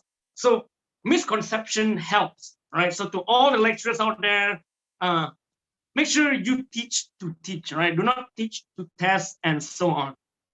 And when it comes to evaluating my students, and of course, my students will evaluate me as well as a lecturer, right? Because when nothing to do, boring, so evaluate one another, right? And it's part of the curriculum anyway. What I do is actually I let them evaluate themselves. I'll just say, yeah, you feel it yourself. I'll just look at it and I sign up. I know this is a bit like, hey, that's unethical, right? Students will be like, write about myself. I'm like, why? You don't even know yourself, man? Because no one is hard for other people to evaluate you than you, right? Like now you are boring, you don't know what to do. You contemplate lah. You contemplate on yourself. Think about yourself, not other people. Think about yourself, whether you are awesome or not. In the evaluation, am I great or not? My technical skills, okay. My programming skills, maybe like, so maybe not that good. But most of us, when it comes to evaluate ourselves, that is the most hardest thing in life, right? Hardest thing, because we don't know what to put. You see, even we don't know ourselves more. In fact, the only way to look at yourself is to look through other people's eyes. Which is also true. Other people only can judge like you, but no one else know you than you. Because you see, if you can't accept yourself for who you are, how do you expect us to accept you for who you are? So the hardest test is not programming, it's not physics, it's not math, it's not chemistry, not geography, all that stuff that you learn. It's about evaluating yourself, all right? And this is something very, very hard because you have to be very honest with yourself. Why my PhD is taking very long time to complete? Did I did anything wrong in my results? And if my results are wrong, definitely it has to do with the methodology, because the methods in a way affect the results, right? And if my methods are wrong, maybe the reference, I got that method, I got it from somewhere, and I have to recheck again. So you have to do a lot of self-checking, and all of this will only work. I feel this only work for me. I don't know about you, around like 2 a.m. midnight. So the ideas come. This is like, when you go to the toilet and you're doing your business, that is where all great ideas come, right? Because there's nothing else to do then while you're doing your business. That is automatic. While your brain can wander around. And when your brain wanders around, all right, you are bored, but you did not realize you're bored because you're doing something. But it's the same thing, right? You're doing nothing, just sitting there, right? And then your brain begin to wander, and you get good ideas from the bathroom. That's where most ideas come from, right? That's like the why you come in, like, wow, you go like, damn, there's an inspiration for a good work, good formula, good job, good jokes, all comes from there, from sitting down. So boredom can be embraced if you know how to just embrace it.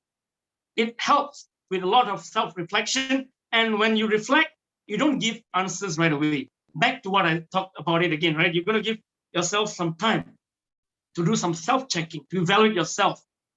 And when you are right, you are checked, you check yourself properly, then I say there's nothing to worry about, right? Nothing to worry about. You can start right away because you know yourself. Like, okay, I know that I've been heading in the wrong direction all this while. One of the reasons why my PhD took more than 7 years because I used the wrong program, okay? A lot of people use MATLAB, so I use MATLAB also. Like, I thought, wow, MATLAB, oh, damn good. I use MATLAB. Lah. Turns out mine is more numerical integration work. So I realized that I need to use Mathematica after one whole semester because MATLAB, I tried to run it, after 2 days crash, and it keeps crashing, and I don't know why, because I never heard of Mathematica. No one uses Mathematica, in fact. Maybe a handful that uses it. Lah. But then I bumped into a forum on Google, of course. I tried searching, and then even other professors tried to use their style. They said, well, yours must use other methods, right? Because no one else can help you than you at that time. And how I bump into that result, because I'm lucky that I just type a keyword. See, when we do a search on Google, here's a tip, right? Do not type things like how to solve this, and enter. Maybe you can type something like, is MATLAB good for integration? You see, you try to give a suspicion to the thing that you're finding. Is this real? Is the cases like, for example, vaccination debunk, for example? Then you can see like, oh, there's a real genuine article that, yeah, everyone should get vaccinated. And it doesn't matter whether it's Pfizer, Moderna, Sinovac, whatever, Vac, Astra, Kanav, Takana, Vanica, whatever, is a vaccine, just that the name is a brand, right? So you have to do your research yourself well, and it teaches you how to do so. Because when you type something like, how to solve my problem, enter, that is the same thing like you going to other people and asking things that you actually know the answer already, but you want other people to tell you. Other people will tell you, I also don't know. So instead of telling how to solve, it's like, is my method right now the best method? Is using MATLAB suitable? Question mark. And then it comes out like, oh, in order to solve your dynamics, theta, whatever, blah, blah, blah, Mathematica is the one. So Mathematica it is that saved my PhD life, could have saved my time. So right now, when I know that Mathematica is the work that can solve my problem, and now there's a new student which is doing a research similar to mine, which is an extended process of what I'm doing currently at home right now during the lockdown, I tell him use Mathematica to save time. See, in a way, I change his luck. I am his good luck charm. See, everything relates in a way, right? So when you can help someone, help lah, right? Don't jual mahal or sell yourself high, because you don't know someone is going to help you again, but who knows, right? So everything is interrelating. Everything that I've said right here was based on my own experience. Probably some of you could relate, all right? Like setting a target, setting a goal for, one of the funniest resolution I did last time, you know what? I shaved my hair botak, and then I said 1 year I don't cut my hair, leave it bald. So bald, 1 year I didn't cut my hair, it grows like this long, and I went for my defense. I don't care because I'm disciplined, that discipline. Luckily, the UPM did not kick me out from the room. So say UPM awesome. Others also awesome, not only UPM. Okay, others also awesome because all of you are here. I hope this has been like a very entertaining thing that some of you could bring back with you, that you can actually ponder upon during your boring life, that you can actually take some things, if not all. Because you see, whatever you're going to see right now, I understand that you guys have worked very hard today. It's Friday some more, right? Like, why am I here watching this? I don't know. Maybe you needed this, and not you needed this. I needed you because it's been a while since I performed or talked to anyone else out there besides myself. I'm going cuckoo already, so at least some of you can join me and be cuckoo together. So it's okay. You are here for a reason, and if you're here for a reason, and that reason was sort of random, consider this like hey, I'm lucky to today bump into this Aaron Au on UTHM right now. It was nice. It was pleasant. And the last thing I'll talk about is on faith. All right, a bit on faith. I know not many people like to talk about faith because it seems as a very sensitive topic, but I'm just going to talk about from my point of view, from a faith point of view, as a Catholic part-time alcoholic. But no, I don't condone alcohol. Just like joke, relax, chill. Friday, go to party. So from my perspective, when people said, "Hey, man, you're a man of science, right? Like, why do you believe in something that cannot be proven? Right? Like the existence of God, which is faith. Faith is simply like following something like blindly, but you put full faith in that, not only that existence, but you put faith in someone because you believe in them, right? Like, hey, Aaron, man, I believe in you. I have faith in you. I don't care what you do, but I have faith in you. That's what faith is. And the reason why I say this is because it is good as someone who is a person that is a firm believer of science, is also a firm believer of the unknown. A lot of things we cannot explain, right? Like some cancers are cured, some are not cured. Why some people got COVID? Actually, why some people got COVID because they sendiri cari pasal. So it follow SOP and all those. you'll be okay lah, but still don't challenge lah, right? And get yourself vaccination. So I'm trying to say is that when there is something to believe in, doesn't matter what you want to believe in, even if you do not believe in anything, but if you believe in something, right? And it gives you that comfort in your lonesome time, in your boring time. It makes you think, okay? And there's a difference between being alone and being lonely. Being alone is a bliss, not you are. I'm alone. Doesn't mean I'm lonely. I'm alone, but I'm enjoying myself. I'm enjoying reading up my things that I haven't read for a long time, like my Dragon Ball comic, right? And also that's being alone. But lonely is a different thing. Lonely means that you can be with your friends and still lonely. You can be out there but still lonely. Doesn't mean you have to be alone to be lonely. So that's a different thing. And this is a little bit personal, but I love to share it. I am a former ex-gambler. Okay, I have a gambling addiction for a long time, since 2014. Where at first I did a very, that's how gambling starts. The addiction, you start small, you earn small, then you want to earn big. And during I think 3 years ago in 2018, World Cup was my downfall. Right, I thought I can earn more because of the money that I get it, which wasn't mine.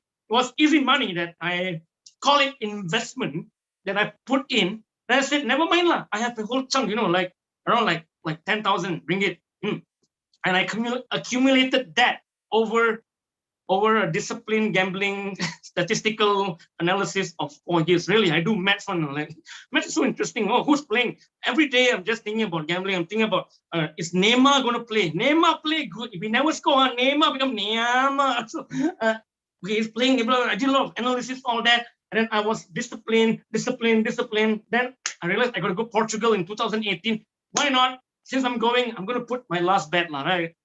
World Cup come. Then all the teams, the good teams, all flop. And there goes. And I did not analyze how you. There's more thing to analyze besides that. It's the year of the dog. So if it's the year of the dog, all the teams that people don't care, those are the underdogs. I should have bet on those teams.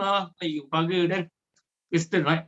Then I was there in overseas in 2.5 years alone. And I realized that, hey man, I'm in a foreign land. I don't know anyone yet at that time. And yet I still want to gamble. I still want to do this. Do I want to spoil or ruin my postdoctoral life in order to chase back what I've got? So I said I did myself a self checkup, and I said, okay, I'm gonna put the last bet, right? So I put in like 200 euro on Manchester United, and Manchester United failed, which is why I hate Manchester United. But then midnight, right away, I went up to this statue. It's called as Saint what was his name? Saint Anthony. Yeah, Saint Anthony. Okay. In the Christian faith, Saint Anthony is called the lost and found department. So if you lost anything like your car keys, your wife or husband, you can go to Saint Anthony and like, hey Saint Anthony, I lost my wife. Like, help me. Something like that. He will give you some wahyu to, oh, my wife at home.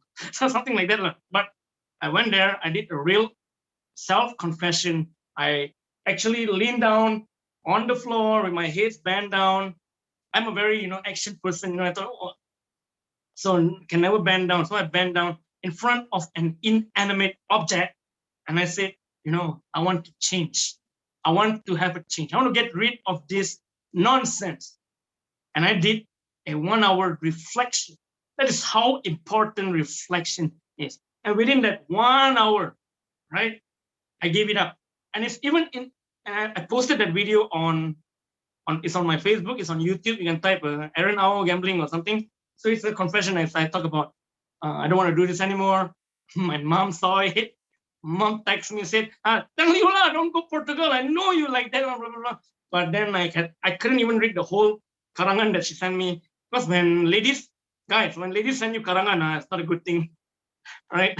If they send you karangan, so I just read the first line. I can, by reading, I can listen that how disappointed she is. So I was reading with not my eyes, but with my ears. Remember the audiobook thing? So I was reading with my ears, and then I didn't read anymore. And that's where I really changed. And then I met more people. I have like more than 3,000 followers on TikTok, all Portuguese people. That's why here now I play TikTok. Only like 10 people like it because it's a very Portuguese-based thing. So I have a following in Portugal, no, but that only happened after I come back. But all I'm trying to say is that right now, where we are during this pandemic, when you have nothing else better to do, first of all, give yourself a thorough checkup. All right, give yourself time to evaluate, and then if you really, really can't help yourself, if you can't do that by your own, reach out to a friend, right? That you haven't contact for a long time. Reach out to your parents. Probably some of you who are in different states, and you can't travel inter-district, you can't travel to other places, and they haven't heard about you for a long time. Give them a call, or your former supervisor. Give them a call. Ask them, hey, can help me, recommend me a job or not? So just say hi to, reach out to someone, and they'll be very grateful for you too, man. Because man or woman, just to hear each other's voice, or play Dota. Don't play all the time. I play Dota, but not all the time lah. Just sometime. So you can do a lot of things that you can, just that you yourself underestimate what your capability is, and always be grateful for the things, the people, the animals. Maybe I don't know if you're a pet, that made your life comfortable to where you are today. All right, hard work brought you here today, but without those luck or charm, your life would have been probably different by now. Probably you wouldn't even stumble upon this awesome webinar right here. And I'm equally grateful to UTHM, to everyone now around the world. Good morning, good afternoon, good evening, wherever you are. Different languages. Hopefully I did not speak too fast, that you can actually absorb this. And probably you cannot take everything in because it's like almost 1.5 hours long. Perhaps you can actually relate to something. That's why when we watch something on YouTube, we thought we learned everything, but after that we try to recap what we learned. I don't know lah, what is it? But funny lah, funny, right? To every comedy show, people go, hey, full funny. What's the joke? I don't know, but funny lah, funny. What Aaron talked today? Oh, very good lah, motivating. But what did he talk about? Don't know lah, but nice lah, nice. No, so that's why this one I don't want it to be an event. No doubt it's called an event, right? Facebook or whatever they call it, event. But an event is something where you go and you forget. Like you go to a music event, a dance event, or a seminar event. People that goes to all the seminars are called what? Seminarians, right? Seminarians. So I want this to be an experience. And when I say experience, it's something that you can bring back and not only share it with yourself, you can share it with other people as well. Like, hey man, maybe try to do a team instead of a resolution or something. Okay, maybe some of the jokes that you find funny you can share. So, but make sure say, everyone. Some people shocks and really will use my joke and oh. So an experience is something that you can share. That's why it's called job experience, right? Like you know what you are talking about and it makes sense. But I also don't agree with job experience. I always tell the interviewer, I was interviewed once, they said, but you don't have like 5 years experience. I said, yo, man. I'm not like, yo, man, but I'm in my head like, yo, man. I said, look, I'm not saying anything, but experience is something that anyone could actually learn and get. For example, someone who is very highly experienced in using Microsoft Word, right? He knows all the functions, he's familiarized with it because he's been doing that 26 years plus as a typist or whatever. But a baby, baby now, kids, 5 years old, can operate the Apple phone, man. Some even learn Python programming. Wow, how they know this? Because they watch on YouTube, they have the interest. And if a kid could do a better Python programming than me, right? I may have experience in programming for 3 years, but so what? That person just learned it that baby just learned it within few months, and he can design a website ready or a graphic user interface. But I can't do that. So experience is important. I tell them that if they have an experience, it's respectful. Like, oh, have to stop it. Like, this guy has been there for so long in a company. Oh, I can't be loyal to a company for a very long time. No. I'm just joking. All right. I can't be loyal. If they treat me good, I'll treat them loyal. So the respect is there. And they are just very familiar with the program that they can guide the people without actually wasting much time spending to train this person. But if you want me to get the job done, I have no background in Java programming, right? You want me to do Java programming? Never mind. I got basic of C programming and Python. Java is just another language. It's just like Hokkien, Teochew, Cantonese and all that. It's still the same thing. Like Tamil, Telugu. It's still the Indian language. It's still the Chinese language. Just different way of pursuing it. Like, I'm like Bahasa Melayu, Kelantan is same thing. Sama jo, apa ngapo bu tebang, just change the slang lah, or nothing. Just change it all done already, right? So experience is something that can be gained if they have the interest. It does not necessarily mean that this person will achieve a much better result compared to someone who is inexperienced. So that's how I actually argue about, and I don't fully agree on people putting like we need people with experience. Experience can be learned when the person is very much interested. Just like hard work alone does not guarantee a success. All right, it has a high chance of being successful, but it does not guarantee. It's not a silver bullet. Just like vaccination, you can have 1 dose, 2 dose, overdose, but that does not guarantee you will not be infected if you do not follow or abide by the SOP. The vaccination is like a bulletproof vest. You have double dose, you have 2 bulletproof vests, while the sniper can shoot your kepala or your head, right? So you still have to take care. Vaccination, those who are vaccinated, those who are not vaccinated for reasons that I don't know because I'm still waiting for a very long time. So all of us have equal chances of getting infected if we do not abide by the safety procedures, right? So with that said, now I'm going to leave the floor open for a Q&A because I love to talk to all of you. And perhaps the host, I'm going to give it back to Shamini. First of all, thank you so much for your kind attention. And it's not finished yet. Okay, we still have some time. So let's enjoy the moment right here. Because it's been me talking all the while, and probably you've been laughing there, but I can feel your laughter. I can feel. So thank you for your kind attention. I apologize if I said anything wrong that offends anyone in some way, but that is my sharing, my style, and I hope you could actually learn something, if not all from it. And if you have anything to say, even if you don't like or you don't agree, just tell me lah. Okay, just tell me. No problem. I okay one. I open. Everything open. Okay, so back to Shamini, our host from Okay, welcome and thank you so much, Dr. Aaron.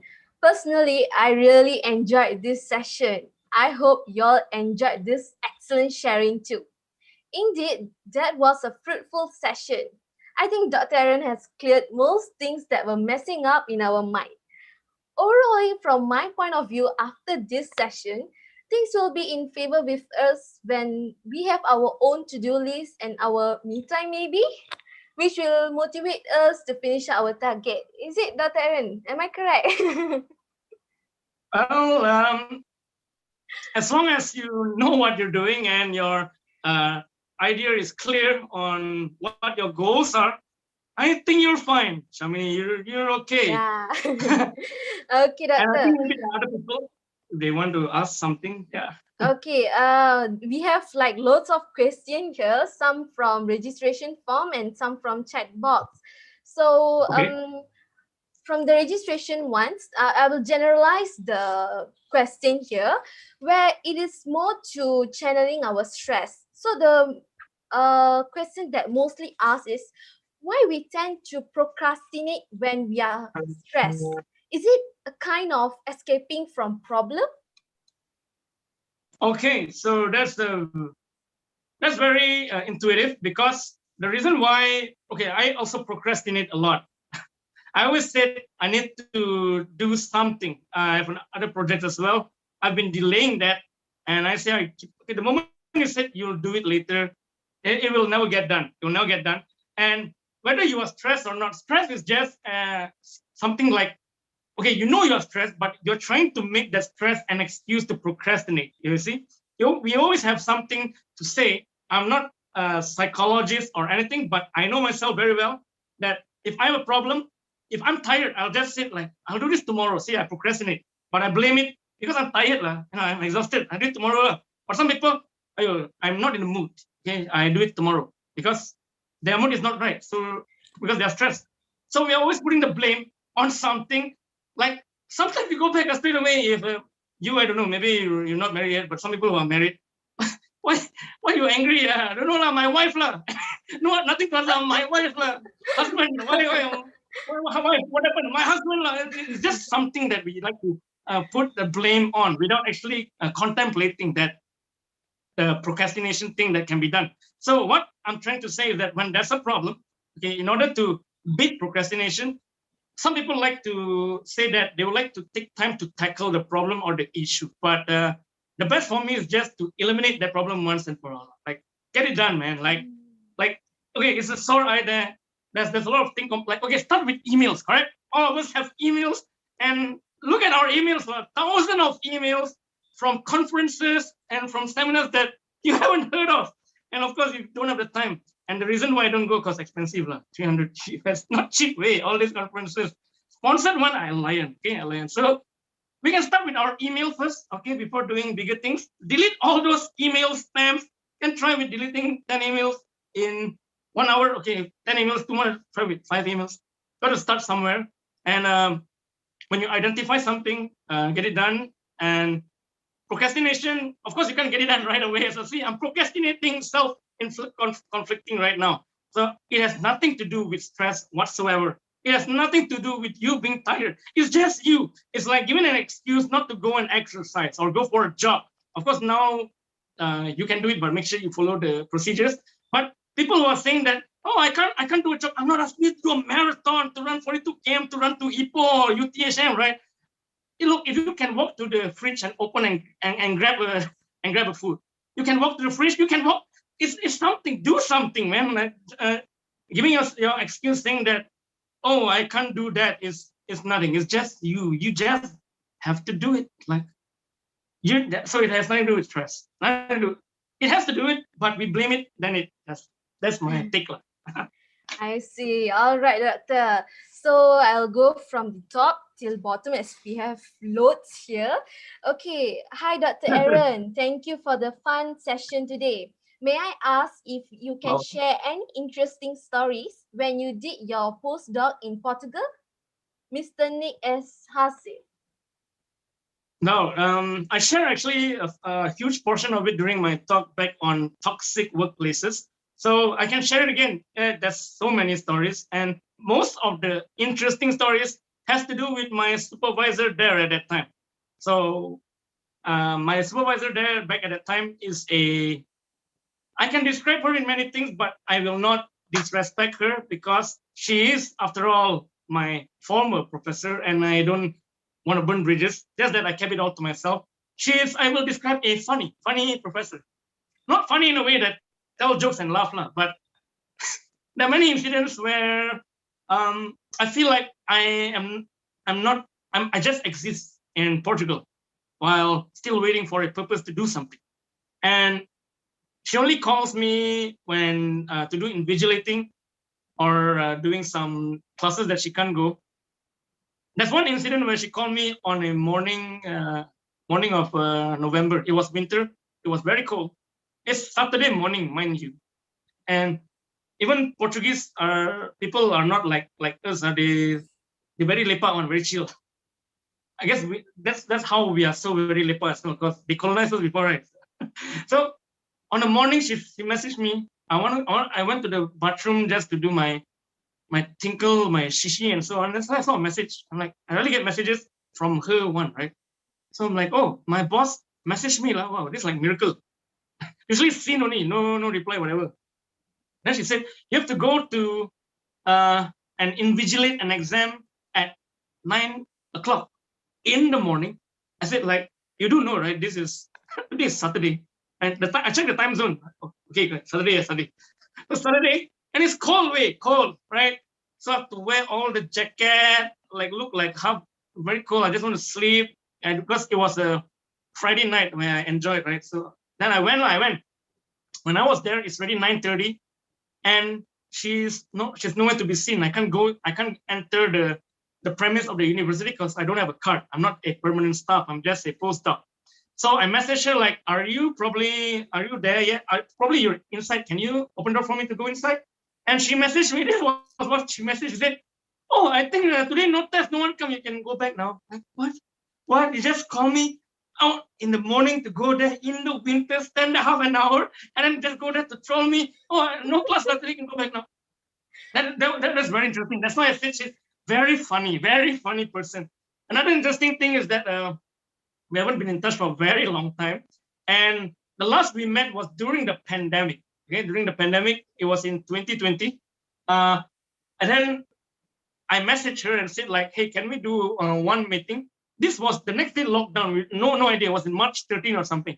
So when I messaged her, she messaged me back and she said, who is this? Like, who is this? She didn't even say my name. I'm not even a Mr. or a doctor or Aaron or what. I'm just a number. Okay, I'm just a digit. Just a +351, whatever. You know, some people when they save you, at least give a name of a place, right? Like Shamini UTHM or UTHM host. At least you are a place. I'm not even a thing or a person. I'm a number, a digit. Who is this? Usually these are questions people ask when they get married more than 20 years on, right? When the wife says, is this your husband? Who is this? Something. So that was one of the very interesting, memorable thing in Portugal. Something not nice, not pleasant, but funny lah. Funny thinking back that it makes me appreciate my former supervisor more. I see. Yeah. All right, Doctor. Okay, another one. Hi, Doctor. What do you think about online learning nowadays? What do you think? Online learning here. Okay, first of all, as someone who has very short attention span, right? I just want to be honest with everyone. Talking on behalf of students, look, we don't like to go to class, right? Period. Like, class straight away, we think, oh, you class again. And the reason why is because because of the lecture also, right? If it's a very fun, upbeat class, people will go. Like the reason why people go to gym classes instead of other class, it's something to do and it's exciting. You know, you get to work out, you get to listen to music. But class very stagnant, boring. So you see, even if there's no pandemic, students are already not interested in going to the class because most probably it has to do with the style of the lectures, way of teaching. It's very technical subjects. I don't blame them as well, and not all of them have the capability to make jokes of all that. I'm not asking them to make a joke also because you can watch Bidet TV. I'm not blaming Bidet TV, but I'm not blaming Bidet TV. All right, okay, you can learn something. Just that. Pick out the good and the bad, just don't pick it up, right? So I don't expect them to be a performer, an entertainer. Their job is to teach, and probably it has to do with their teaching style. It's a bit dull, but that's their style, right? It's hard to change a person, and even if a person change, we human beings are one thing. First, we don't like change one. When you change something, we are familiar with things that we do. I do this my style. Now you change, I don't like. And then after that, when you do the same thing over and over again, it's boring. So humans are very hard to satisfy. And I can only remember a few classes that I still enjoy because when they teach, they just not teach about that subject per se, but how it can be applied in your lifestyle, how it can be applied in work life after that, not just to score. I have a lot of students like you and me can agree, those who are watching, the lecturer's job is just to teach you to score. Why? So that because if you fail, their status will fail, then the university will sound and why all your students fail and so on. So in a way, I can understand where they're coming from, but coming from perspective on online teaching. Online teaching, one thing we have to know one thing. First of all, do the students even on the camera? Right? So I understand not many people like to show their faces, right? Because they don't show their face because the background got a lot of things, right? I don't know lah, got this talking here lah, got this this lower dalam all here there lah, not commercial, they don't show, I can understand, right? And also when I'm presenting just now, I only can see myself, all right? Only the host like you, perhaps you can see everyone right now on a big screen. I'm doing this via my Samsung Note 9. It is so small as it is right now. And it's hard for me to gauge the expression of the audience. I only can see the text when they type or when you highlight the text like, hey man, it's fun. Then I know, at least they understand what I'm trying to say. I'm not talking to someone, right? I'm talking to a lot of people, but the expression, the expression, this is the same thing that goes to me. I can say it's very ineffective. It's very hard. But then again, if you are actually pursuing your PhD, your master's, your degree, your SPM, PMR, no more UPSR, right? UPSR was my brightest moment. I 4A1B in the stupidest class, okay, the dumbest class, 4A1B, beat all the top students there. So I want to say this is also something like it's very ineffective. One thing because of because you look, when you want to teach something online, you need the full attention span on this screen, and not everyone are blessed with laptops or phones or good phones. So it depends on your device. If you're using a very, I don't know, Nokia 3310, no hope, that one cannot. At least a Samsung Galaxy Ace, that one is not HD, all right? So when you look at something which is not high definition, probably the audio is also not that great. You're going to connect it to another speaker and so on. And then there's a delay in Wi-Fi connections. Some areas are not blessed with Wi-Fi, Malaysia. Okay? So if you live higher, better, get better signal. So the thing is, there's a lot of interference going on. And the major problem when I do online teaching is because of one of the major problem is delay. I thought I'm still teaching because I listen to the voice, but then the students will say, sir, there's a feedback, echo. And then I said, hey, why got echo? The first said, I book a speaker. I said, tutup lah speaker. So there's a lot of distractions here. This is the same thing like doing stand-up comedy. Right now, not stand-up comedy. There's a comedy online, or more like sit-down comedy. It's not the same like doing stand-up comedy with audience around, all right? So we do the best jokes. The best comedians can do the best jokes, and all you get is LOL. ROFL. What the heck is that? LOL. Are you even laughing? LOL. LOL. LOL. I don't even get it. So doing comedy online, to me, it's like playing football underwater. You understand? It's not there. there's only so much attention span we can have. And also the thing that I dislike the most is when you do a show or something, people are chatting right there in the boxes, right? They are having their own jokes there while the real joke is here. So there's a distraction when people read the text all the time. They are actually focusing on the text and not on the presenter. And when there's a distraction, because we are attention seekers, we need your attention span. I'm an attention whore, I want your attention. I don't have your attention, I go gila one. So as long now I can see you smiling, nice pearly white teeth you have, it reminds me I need to go dentist later. So that's what I want to see. So when I can see you, I can make some jokes right away about this and that. But when I can't see anything, so if I can't see anything, just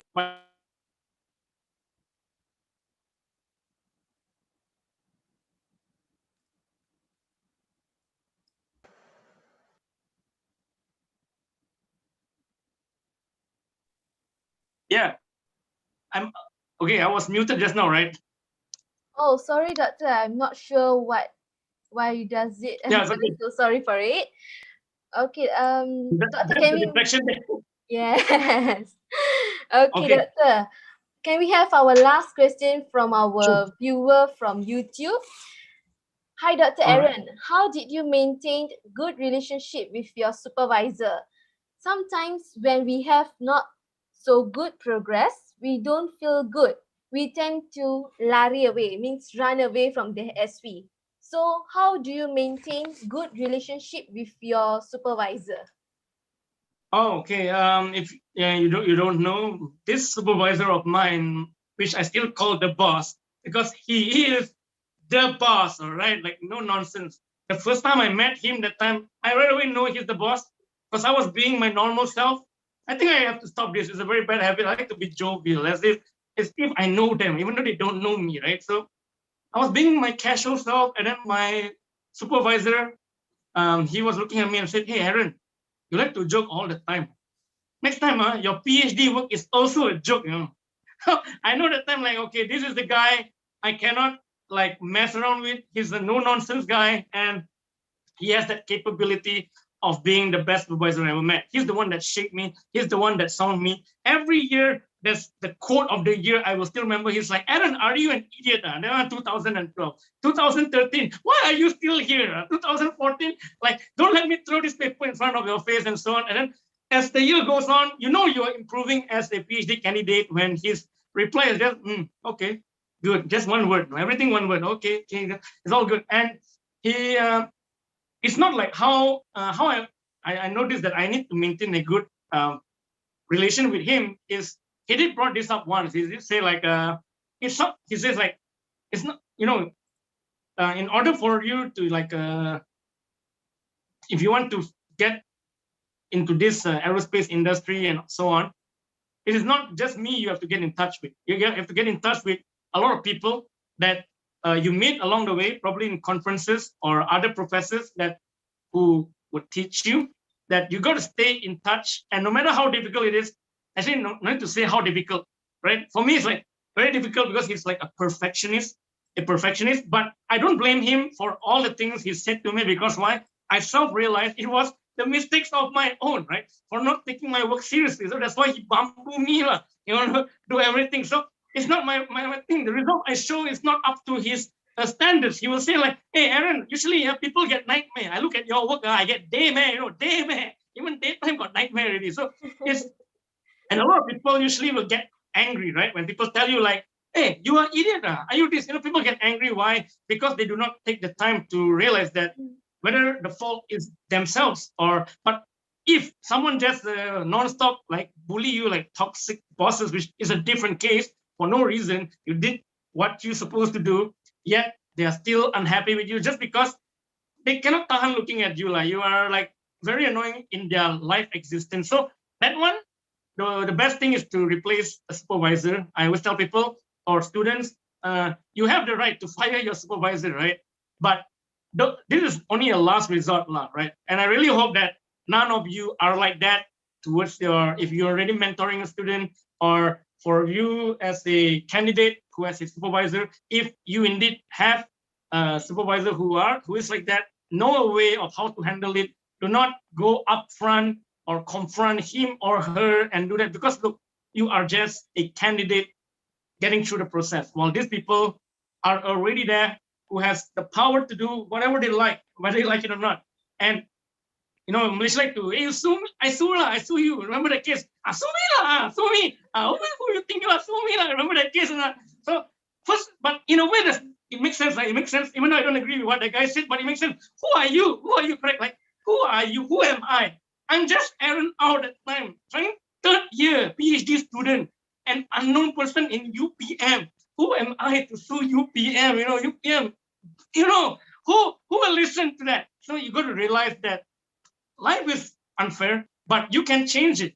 All right. If it's not a good luck, if it's a bad thing, change your luck by getting another supervisor. And of course, make sure it's within the period of time. Like I said, like within 1 year, give yourself that period it's enough time for you to judge whether you want to change the topic, whether you want to change the supervisor. You are allowed to do so. Do not be shy. Okay. You can just tell your supervisor, like, don't not say, hey man, I don't like you.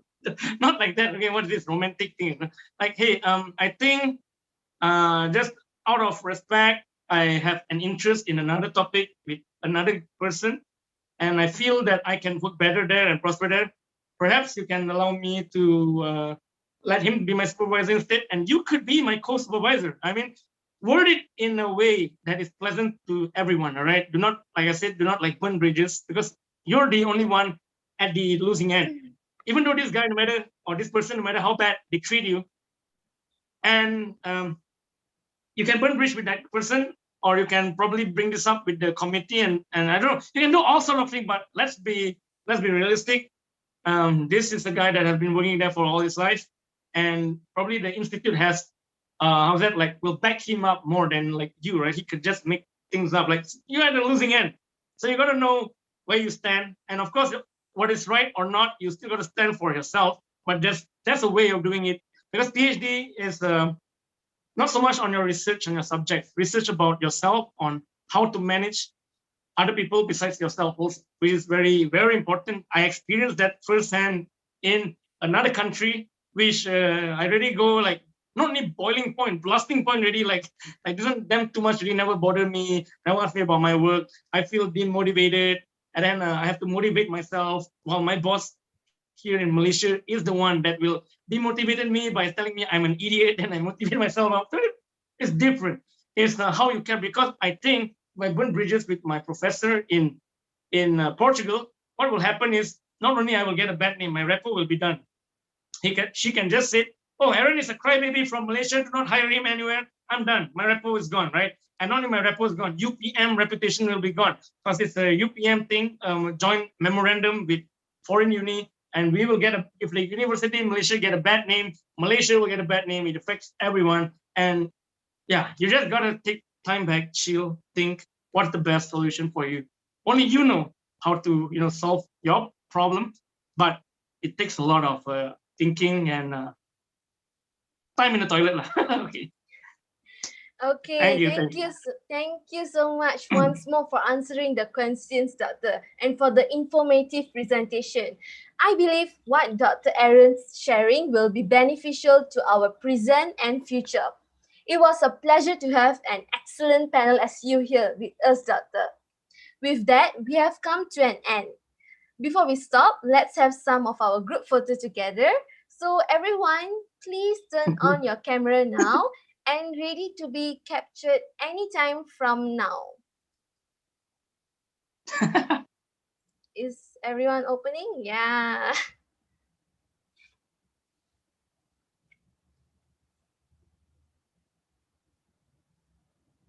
Okay. In a count of 5, 4, 3, 2, 1. The first screen. Okay, now let's go to the second screen. 1, 2, 3. The third one now. The fourth in row. The fifth. And the last screen. Okay. All right, thank you everyone for your support and cooperation given during the program being conducted. To all the participants, before you left, please